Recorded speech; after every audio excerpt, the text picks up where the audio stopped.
Alright, so when the last video stopped, we were just opening Metasploit to take a closer look at the LSAS or SMB vulnerability we had found here. So here is Metasploit. We're under Windows, and then we looked in the SMB folder and found the LSAS vulnerability. So if we go to execute, it's going to open up a job for us here. Since we think it's a Windows 2000 box, we're going to go ahead and pick Windows 2000. And then just click forward. It's just a little job wizard. And then we get to choose our payload. So this is what we want to get out of the exploit. I usually like to do a generic shell, bind TCP. That's just going to bring up a system command shell, command line on the remote system. So what we'll get there is we'll be able to run system commands right at the server level. The next option we're going to put in here, or the next information, is the IP address of the remote system. So we're going to type that in, and that's our target system. I'm just going to leave these two as default. This is the port we're attacking, and the local port we're using. The port we're attacking for this one is SMB, so we're going to leave it at 445. The local port doesn't matter too much unless you're trying to avoid something. There's more advanced options and evasion you can use to try to ensure that you remain stealth. So we'll click forward, and it's going to give us a confirm settings box here. So we just look over our settings again, and when we hit apply, hopefully it's going to start up a job. And you saw it sit there for a second. That's the job executing.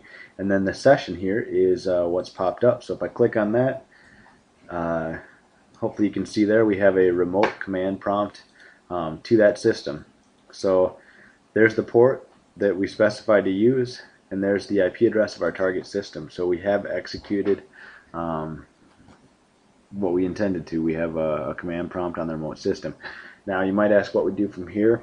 Well, we can use any sort of command line to do any sort of command. So we could use a net user command to add a user named hacker with the password of 2easy, and with the switch of add, and that'll actually add a user on a remote system. I've already done that, so it says the account already exists, but if we wanted to do it again just to make sure we could do hacker1.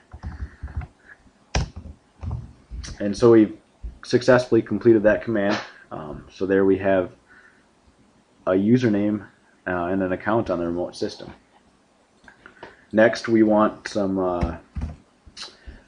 administrative privileges for that user we just added. So if we did a net local group, and then we want to make him a member of the administrators group, and we want to add the member we just created, so we want to add hacker1. Alright, so we have net local group. We're going to pick the local group administrators and the account of hacker1, and then we need to do an add switch, and that successfully put hacker1 in the local administrators group on that system. So he's not a domain admin, but right now we have an account where we can log into that computer with a new user account, and he has administrative privileges, so he can do whatever he wants. If that happens to be a domain controller, we could possibly even create a domain admin account from the command line. So there is our exploit where we've owned the box and we own a server on the target system. Things aren't always going to be this easy. I mean, obviously we had a Windows 2000 server that hadn't been updated in a while, and that's why it was easy. So there's probably going to be a lot of more hit or miss. Metasploit would have to be more recently updated. So you're probably not going to automatically have a network connection, but all in all, you can see that it's not overly difficult to get to an exploit on a system like that. Thanks for watching my video. Bye.